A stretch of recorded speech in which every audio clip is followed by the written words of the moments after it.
भाई जो बंदा ना एक बार इंडिया से निकल गया, उसकी ज़िंदगी में एक अलग तरीके की टेंशन शुरू हो जाती है उसकी लाइफ में, जो किसी की लाइफ में नहीं होती है। बंदे को समझ में आती नहीं है ये बात कि अब सेटल हूँ तो कहाँ हूँ। जब इंडिया में होते हैं तब सोचते हैं कि यार काश एक जॉब मिल जाए यूके में या फिर ऑस्ट्रेलिया वगैरह में, तो वहीं सेटल हो जाऊँगा। लेकिन उसके बाद उनको समझ में आता है कि इन कंट्रीज़ में पैसा तो अच्छा है, पैसा कमा सकते हैं बंदा, लेकिन पूरी लाइफ वहाँ पे सर्वाइव करना थोड़ा मुश्किल हो जाता है हर किसी के लिए जो इंडिया से गया है। पैसा भी कमाना है और इंडिया वाले मज़े भी लेने हैं।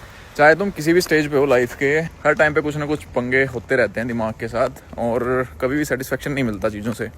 चाहे तुम किसी भी कंट्री में चले जाओ, कितना भी पैसा कमा रहे हो, उसके बाद और एक्सपेक्टेशंस बढ़ जाती हैं चीज़ों को लेके या लाइफ को लेके। मेरे हिसाब से तो ये चीज़ बेस्ट है कि एक्सपोजर लो जितना हो सकता है लाइफ का। कंफर्ट जोन में सेटल होने से बेटर है कि जो स्किल सेट है या फिर तुम्हारे एक्सपीरियंसेस हैं और जितने भी तुम्हारा दिमाग में इंस्टिंक्ट्स आती है ना, उसके हिसाब से दुनिया को एक्सप्लोर करते रहो और पैसा कमाते रहो। क्योंकि एक जगह पे बैठने वाली जो जनरेशन थी वो तो ऑलमोस्ट जा चुकी है। अब आ गए हैं हमारे जैसे लोग जिनको एक चीज़ में काम नहीं चलता, उनका मन नहीं भरता एक चीज़ से। इसलिए जितना हो सकता है उतना एक्सप्लोर करो चीज़ों को, जितनी नई चीज़ें सीखना चाहते हो सीखो। तो जगह की वजह से एक बाउंडेशन मत बनाओ कि इसी कंट्री में मेरे को रहना है या फिर कहीं ऐसी जगह पे जहाँ से सारी सुविधाएं मुझे मिल सके।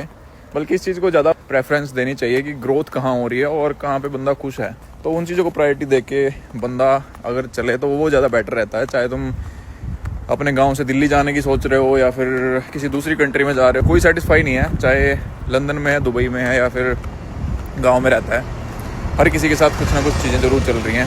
तुम्हारी क्या सोच है इस बारे में कमेंट्स में ज़रूर बताना।